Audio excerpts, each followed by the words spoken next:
여러분, 오늘은 저번에 이어서 세계 정치체제를 마저 말씀을 드리려고 해요. 현재 다루고 있는 정치체제는 총 3가지이고요.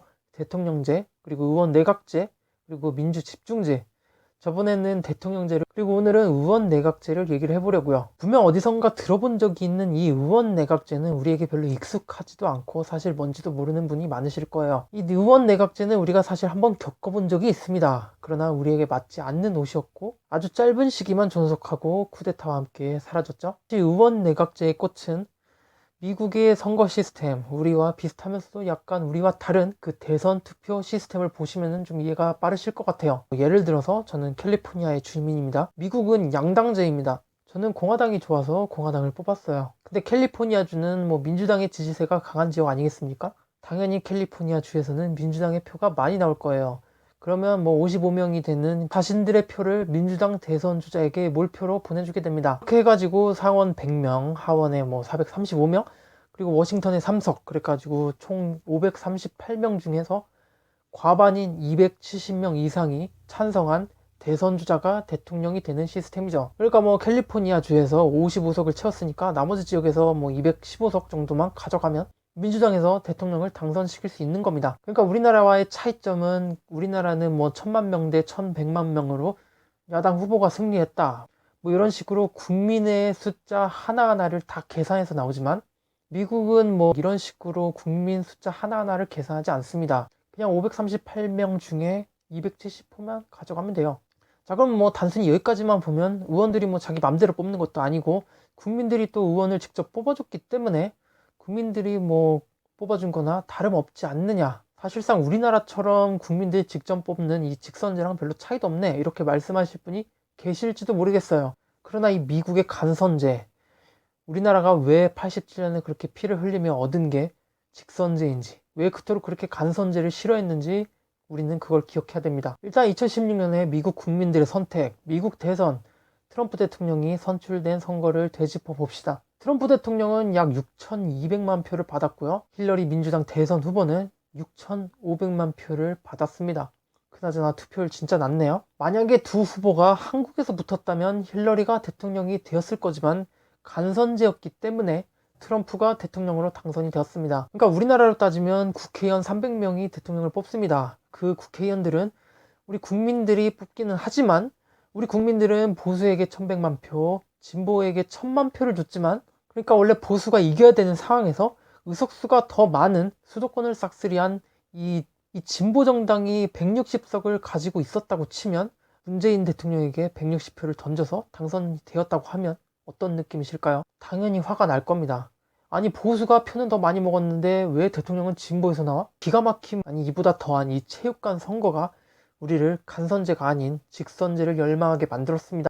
그러니까 이런 상황이 나오면 굉장히 기분이 나쁘니까 의원들이 뽑지 말고 우리 손으로 뽑자는 거죠. 일단 의원 내각제는 그렇게 나쁜 제도는 아닙니다. 세계 많은 지역에서 대통령제보다도 특히 정치 선진국이라고들 하는 그 유럽 쪽이나 영연방, 이런 그쪽에 영향받은 국가들은 대부분 의원 내각제를 정치 체제로 삼고 있습니다. 뉴스로 들었을 때 누구누구 나라의 대통령이 아니고 독일은 누구누구 총리라고 하네, 이렇게 하면은 대부분 그쪽은 내각제구나, 이렇게 생각하시면 될 거예요. 근데 또 프랑스처럼 내각제의 특징을 다 갖고 있으면서 대통령은 국민들이 직접 뽑는 이런 대통령제도 아닌 내각제도 아닌 이상한 체제들도 있어요.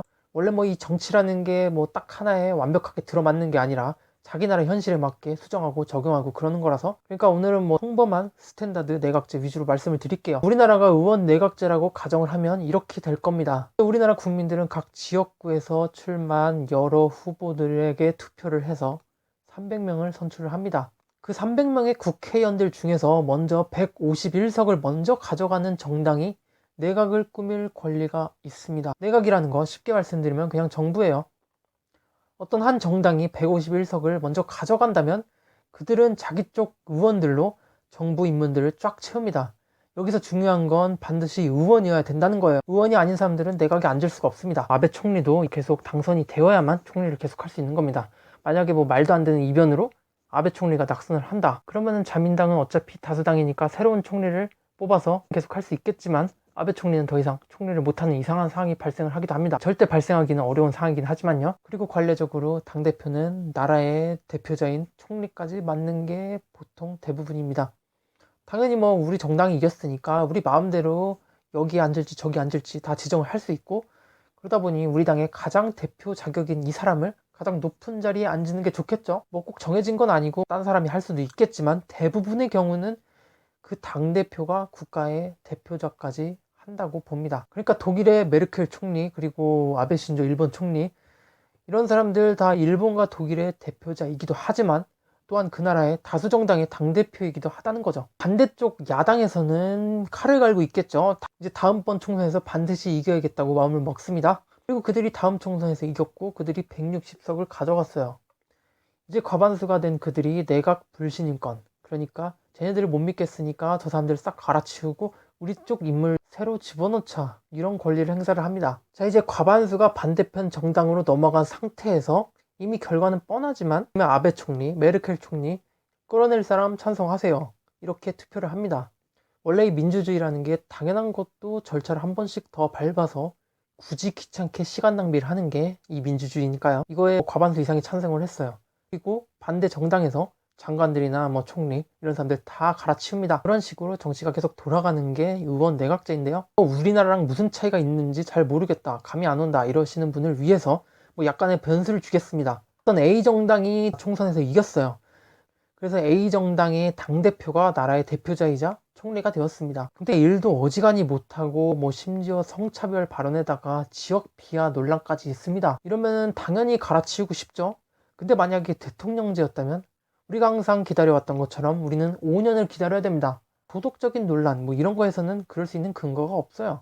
막말하고 국민들 비하하고 야 이 개돼지들아, 국민들이 뭐 들고 일어나서 청와대에 돌격하지 않는 이상은 이 대통령제 시스템만으로는 탄핵을 할 수가 없다는 말씀입니다. 그러나 의원 내각제에서는 좀 다릅니다. 의원 내각제에서는 내각 불신임권을 또다시 이용을 하면 됩니다. 이 상대 정당을 끌어내리는 데만 사용하는 게 아닙니다. 이거는 같은 정당에도 분명히 유효합니다. 그러니까 이게 우리 당대표이긴 하지만 이거 정말 내가 같은 당인 내가 봐도 정말 짜증나는데 우리 의원들끼리 힘 좀 모아가지고 쟤 좀 끌어내려야 되는 거 아닙니까? 합의가 된다면 내일 당장이라도 끌어낼 수가 있습니다.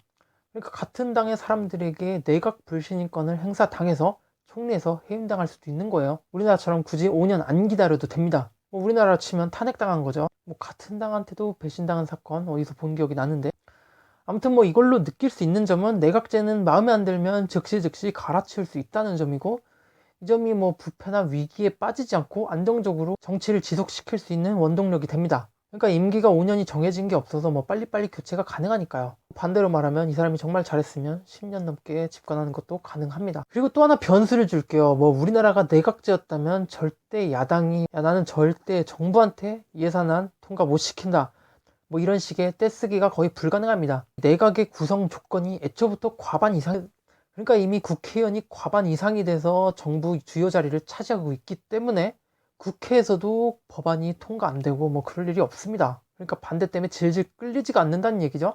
만약에 뭐 국회의원 과반수에서 한 석이라도 부족하다 그러면은 뭐 국회에서 예산안 반대하고 법안 반대하고 그럴 시간이 없어요. 그냥 뭐 당장 국회 달려가가지고 내각 불신임권, 난 저 총리 필요 없다, 빨리 끌어내리자, 장관 다 내보내, 뭐 이러면 돼요. 그러니까 우리나라가 만약 내각제였다면 사실상 총선이 대선이나 다름이 없습니다. 그리고 당연히 대선은 필요가 없죠.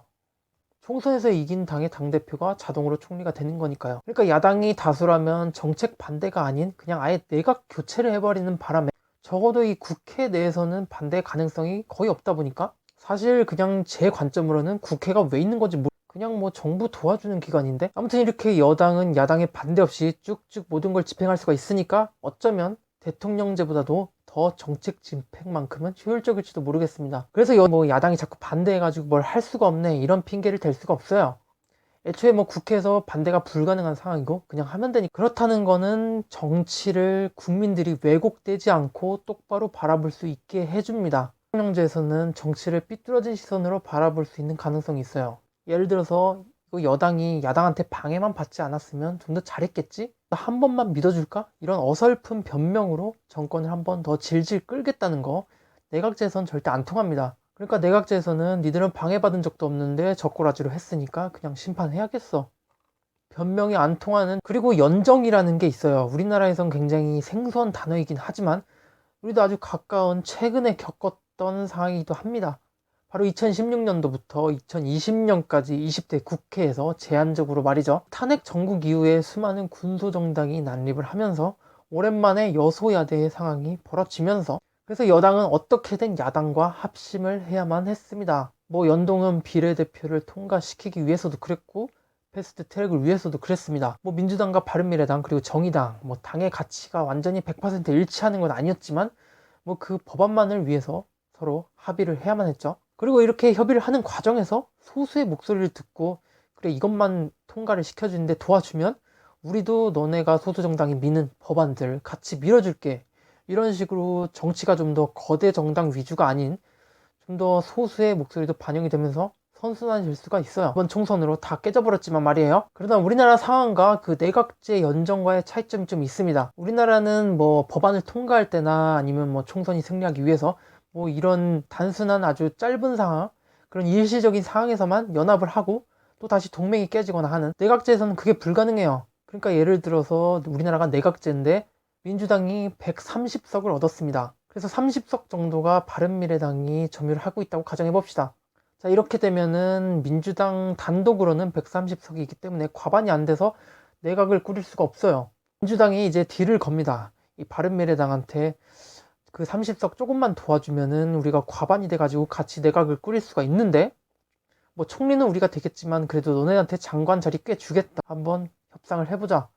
자, 바른미래당이 콜을 했습니다. 그러면 민주당과 바른미래당의 연정 내각이 탄생하게 되는 겁니다. 근데 만약에 우리나라가 여태까지 해왔던 것처럼 뭐 패스트 트랙이나 연동형 비례대표 이럴 때만 동맹을 하고 다시 동맹이 깨지는 패턴으로 된다면, 만약 민주당이 바른미래당을 손절을 한다면 그들은 과반이 깨지게 됩니다. 당연히 그들이 차지하고 있던 내각 자리도 빼앗기게 되는 거죠. 만약에 민주당이 배신을 하게 되면은 이 기회를 놓치지 않은 미통당이 바른미래당에 야 우리 둘이 합치면 155석인데 우리가 내각을 꾸리는 건 어때? 너네들 어차피 보수였잖아. 여기서 바른미래당이 또 콜을 하면은 이제 민주당 내각은 깨지게 되는 겁니다. 이 내각제에서는 자꾸 배신하고 뒤통수 치고 하면은 거의 내각이 깨져버리기 때문에 이 뒤통수 배신하는 게 거의 시스템적으로 금지되어 있다는. 근데 세상에 완벽한 정치 체제는 없고요. 분명히 내각제에도 문제는 있습니다. 내각제는 독재 가능성이 가장 낮다, 그리고 부패하기 어렵다고 말씀을 드렸지만 또 그런 것만도 아닌 사례들이 충분히 발생할 수 있기 때문이죠. 자, 예를 들면 어떤 나라가 내각제인데 갑자기 자 내일부터 라면 가격을 3배로 올리겠습니다, 그리고 술이랑 담배 세율은 200% 인상을 합니다, 이런 식으로 서민에게 반대되는 정책을 펼쳐도 야당이 반대를 할 수가 없어요. 뭐 우리나라 같은 경우에는 정부에서 예산 집행을 하기 위해서 국회로 가가지고 보고서 내밀면서 저기요 이거 우리가 내년에 이만큼 쓸 건데 우리 국회의원님들 이렇게 허락 받으러 올 때 이렇게 뭐 술 담배 세율 인상시킨 거 이거 다 반대 때리면 됩니다. 근데 이 내각제는 사실상 반대가 안 되기 때문에 내각제 다수가 맘먹고 나라를 망치고 싶으면은 야당의 견제 수단이 사실상 없는 수준입니다. 다음 총선까지 기다려가지고 다수당을 바꿔버리면 되는데, 만약에 우리나라 옆에 어떤 나라처럼 정치에 관심이 없다면요, 여당의 독재를 막을 수가 없어요. 그리고 또 하나 말씀드리고 싶은 점이, 내각은 이 의원들이 정부에서 뭐 장관도 하고 총리도 하고 이런 상황이라서 반대로 말씀드리면은 의원이 아니면은 내각에 들어갔을 수조차 없게 됩니다. 자, 그럼 대통령제와 비교를 해보죠. 정말 진짜로 유능한 사람이 있어요. 근데 이 사람이 의원이 아닙니다. 그래도 대통령제 정부에서는 그냥 영입을 해가지고 장관으로 앉힐 수가 있습니다. 물론 그 혹독한 청문회만 통과를 할 수 있다면요.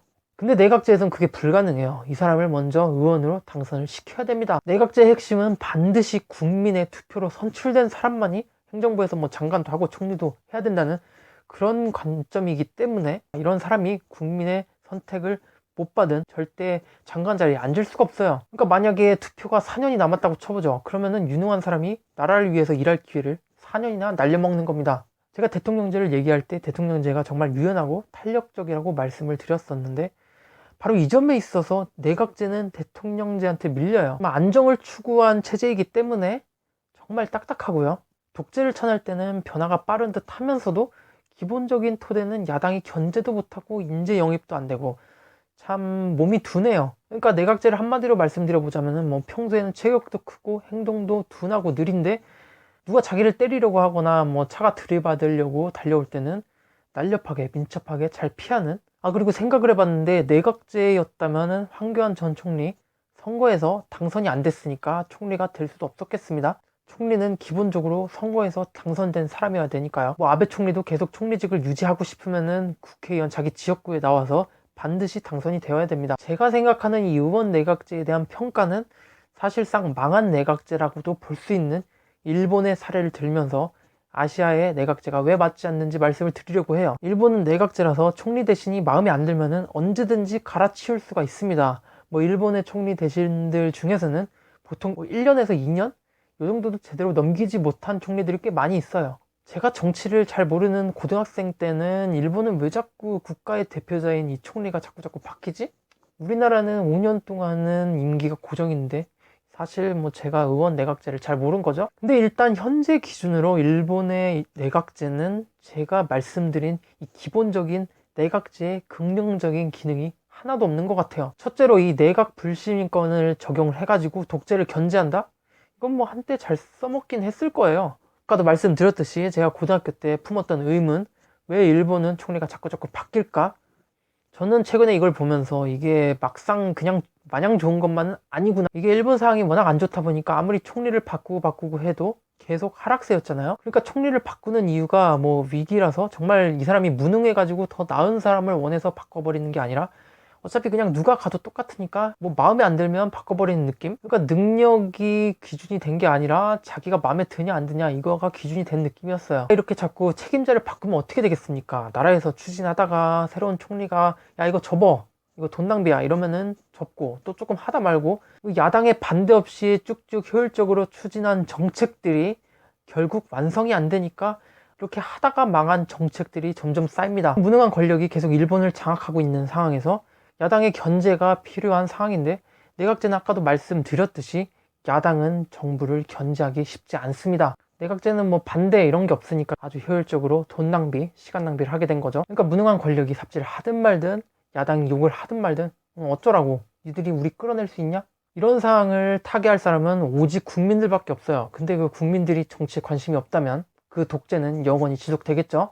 이게 참 어이가 없는 게 우리나라는 정치 체제들 중에서도 독재로 변하기 가장 쉽다는 이 대통령제에서도 이 정부의 독재를 잘 견제를 하곤 하는데 일본은 시스템적으로 가장 독재를 견제하기 쉽다는 그 내각제를 가지고 있음에도 불구하고 이런 상황에서 가뜩이나 유능한 인재가 필요한 이 일본에서 반드시 의원이 되어야만 정부를 위해 일할 수 있다는 것은 일본의 소중한 인적 자원을 낭비하고 있다는 뜻이죠. 반대로 그 자리를 쓸데없는 사람이 앉아있다는 의미도 포함을 합니다.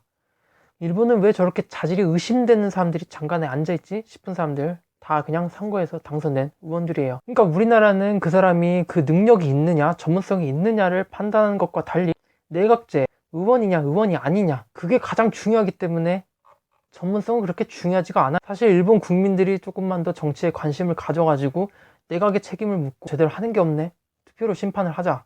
그리고 뭐 자민당도 스미마생 제대로 앞으로 잘할게요 이런 게 내각제의 순기능인데 적어도 현대 일본에는 없습니다. 우리나라 사람들은 뭐 나라의 책임을 묻는 것에 대해 거리낌이 없습니다. 야 니들 잘못했지 때려쳐 이렇게 자신있게 말할 수가 있어요. 근데 일본은 뭐 극소수의 의견으로만 존재하고 그게 잘 안 되는 것 같아요. 그러다 보니까 똑같이 무능한 상황을 보고도 한국인과 일본인의 생각이 다릅니다. 한국인들은 야 쟤네 똑바로 못하네, 경력 없는 사람도 니보다는 낫겠다, 뽑아줘야겠다 이렇게 반응을 하고, 일본인들은 뭐 야당을 뽑아주고 싶어도 견제도 못하지, 여당도 무능하고 둘 다 바보들이다. 그리고 저번에 민주당한테 줬는데 걔네들도 노답을 하더만.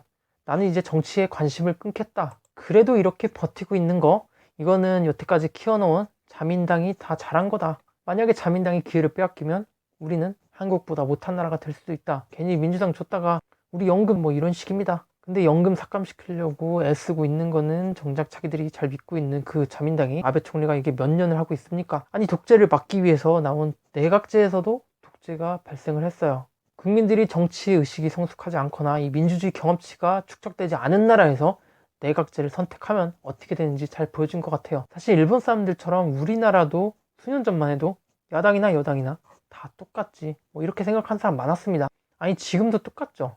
그런데도 불구하고 조금은 바뀌겠지, 조금은 변하겠지, 그런 희망을 가진 덕분에 우리가 투표소에 달려갈 수 있었고, 그 투표가 정권을 교체시키면서 정말 조금씩은 변했습니다. 때로는 우리가 정말 느낄 수도 없을 만큼 작은 변화였고요. 정권을 바꿔보니까 딱히 달라진 것도 없었다, 나는 계속 생활이 힘들다, 이렇게 생각하셨겠지만 좌우가 사이좋게 정권을 나눠 가졌던 그 20년 동안 정말 우리는 많이 변했습니다. 스마트폰이 있고 없고 그런 차이가 아니에요. 그때의 법과 정치로 다시 되돌린다면 버틸 수 있는 분 그렇게 많지 않을 거예요. 가정폭력이나 학교폭력에 대한 법들, 더 이상 남편이 아내를 함부로 때릴 수 없게 되었고, 교사도 더 이상 학생들을 때릴 수 없게 되었고요. 그리고 성범죄 사건에 경찰이 왜 동네 망신을 시키냐고, 네가 남자 것인 거 아니냐고 무성의하게 대응하지도 않습니다. 그 당시에는 생계 사각지대에 있던 분들에 대한 지원 거의 전무했고요. 당장에 의무교육 하면서도 학비를 내고 다녔으니까요. 사실 그냥 20년 동안 가만히 있으면 바보 아니냐, 20년 동안 당연히 발전을 해야지, 이렇게 말씀하실 분도 있을 텐데, 일본이 사회적으로 정치적으로 20년 동안 거의 변한 게 없다는 사실을 보면 노력을 안 하면 정말 아무것도 변하지 않을 수도 있습니다. 일본은 아마 20년 전으로 되돌려도 적응하는 분들이 많을 것 같아요. 지금이나 그때나 여성인권은 개판이고, 이런 작은 변화도 기대할 수 없는 국가, 20년이 흘러도 아무것도 변할 게 없다는 그런 국가에서 무엇을 희망으로 갖고 살아가겠어요. 머릿속에서는 일본을 다시 부흥시킬 참신한 아이디어가 아니라 갖가지 부정적인 감정으로 가득할 겁니다. 작은 변화라도 꾸준히 믿음을 갖고 일본 사람들이 도전을 했으면 좋겠어요. 적어도 기성 정치인들에게 경각심을 심어주고, 새로운 아이디어를 가진 반대파들에게 너희들도 노력하면 정치에서 다수당을 차지할 수 있어, 이런 시그널을 반드시 줘야만 됩니다. 그런 희망을 줘야지. 이렇게 계속 변할 생각 없으면은 잘 먹고 잘 사는 거는 일본의 기성 여당 정치인들밖에 없어요. 이렇게 계속 한국한테 반도체 이것저것 다 계속 뒤처지고, 일본은 이제 국민들의 인적 자원의 질적 수준 하락 때문에 경제력이 아닌 분야는 거의 한국한테 다 따라잡히고 있는 상황 같아요. 이런 일본의 상황을 생각하다 보니 제가 생각하는 이 내각제는 시민들이 언제라도 이 부당함에 저항할 수 있는 최소한의 정치 의식은 반드시 필수 장비로 달고 나서 추진을 해야 된다고 생각을 합니다. 사실 우리나라 내각제 충분히 할 수 있다고는 봅니다. 국민들이 정치에 관심이 많아가지고 투표로 언제든지 여당을 심판 가능하기 때문에요. 사실 저는 우리나라는 내각제 안 했으면 좋겠습니다. 굳이 좋은 점을 찾자면 야당이 견제를 못한다는 점, 그 점 하나는 마음에 들긴 했는데, 이게 국가의 대표자라는 총리를 국민들이 뽑지 못하고 의원들이 뽑는 거, 이거는 둘째 치더라도 무엇보다 인재 충원이 너무 느린 부분이 정말 뼈아픕니다. 우리나라 인력자원 정말 빨리빨리 돌려야 돼요. 의원 되고 그럴 시간 없어요. 게다가 이 터키 같은 사례를 보면은 내각제에서 최근 대통령제로 바꾸기까지 했어요. 정말 터키 자기들도 경제 성장을 좀 하고 싶은데 자꾸 국민들의 민의에 의해서 내각이 교체되고 정책이 리셋되고 백지화되고 갈아엎고 불안정해지니까, 이렇게 힘을 좀 중앙에 집중하자는 순수한 의도인지 아니면 독재를 위한 그냥 허울 좋은 구실인지 아직까지는 판단 불가능하지만, 성숙한 민주주의를 가진 대부분의 많은 수의 국가에서 내각제를 하고 있는데도 불구하고 적어도 그들 터키에게는 그 내각제보다 오히려 좀 민주주의적으로는 부족할 수도 있는 이 대통령제에서 매력을 찾았다는 거. 나라 발전하는 데는 나라의 시계를 빨리 돌리고 싶으면은 대통령제만한 게 없는 것 같습니다. 사실 이 내각제라는 게 국가 군주가 있는 국가들에서, 아니 그래도 왕이 수천 년 동안 있었는데 저걸 끌어낼 수도 없고, 그렇다면 우리가 전통도 사라지고, 그렇다고 국민들이 왕을 싫어하는 상태에서 권력을 왕한테 유지하면은 이 시민들이 가만히 안 있겠구나, 이걸 어떡하지 싶은, 그러니까 일본이나 영국 같은 국왕을 보유하고 있는 국가들이 전략적으로 선택할 수 있는 체제에서, 그러니까 권력을 둘로 나눈 거예요. 국가를 최종 대표하는 사람들은 우리의 자부심이라고도 볼 수 있는 국왕들에게 맡기자. 그러나 실질적으로 정부를 관리하고 통제하는 진짜 힘을 가진 사람은 총리를 따로 뽑아서 그 사람한테 주자. 보기에는 전통도 살리고 자부심도 챙기면서 권력을 둘로 나눈 것 같긴 하지만, 이 현대 시대의 민주주의 국가의 국왕들은 그냥 허수아비로 전락해버린 핵심적인 위치에서 역사를 계승하는 정도의 국가 원수의 지위만을 갖고 있고요. 대부분 힘이 거의 없습니다. 제가 듣기로는 업무도 거의 안 하는 걸로 알고 있지만, 만약에 업무를 한다고 해도 총리가 알아서 다 결정을 하고 보고서만 내밀면은 왕은 거기다가 알겠습니다, 국민의 뜻에 그렇다면, 그냥 반대할 힘도 없고 서명 연습하는 거, 도장만 찍어주는 거죠. 소수 정당의 목소리를 들어야만 하는 이 연정도 그렇고, 마음에 안 들면 언제든지 뭐 5년 기다릴 필요도 없이 바로 쳐낼 수 있는 이 내각 불시민권, 왕과 총리로 권력을 둘로 나누자는 것도 그렇고, 뭐 다수당이 잘못하고 문제를 만들었을 때 이게 문제의 소지 없이 이거는 100% 쟤네 잘못이야, 야당은 반대한 적이 한 번도 없어, 이렇게 책임 소지를 명확하게 하는 것도 그렇고요. 하나하나 까보면은 독재랑 부패를 막기 위해서 나온 대통령제나 민주 집중제에 비해서는 독재나 뭐 부패 가능성이 뭐 아주 낮다고 평가를 받고 있는, 독재가 뭐 반드시 나쁘다는 건 아니지만 독재가 나쁘게 흐를 가능성이 매우 높은 만큼 이 사람을 못 믿겠으니까 시스템, 제도적으로라도 틀어막겠다, 이런 취지가 내각제에 담겨져 있어요. 사실 내각제는 제가 생각해보니까 정말 안정적인 국가들, 뭐 더 이상 발전하기가 정말 어려워가지고 그냥 솔직히 까놓고 말해서 누가 대표를 하더라도 우리나라는 정말 시스템이 잘 발전되어 있고 안정되어 있어서 잘 돌아가겠다 싶은 나라들이 하는 것 같아요. 그래서 제 내각제에 대한 평가입니다. 우리나라 국민들이나 정치인들이나 그냥 계속 내각제라는 거 모르고 사는 게 나을 것 같아요.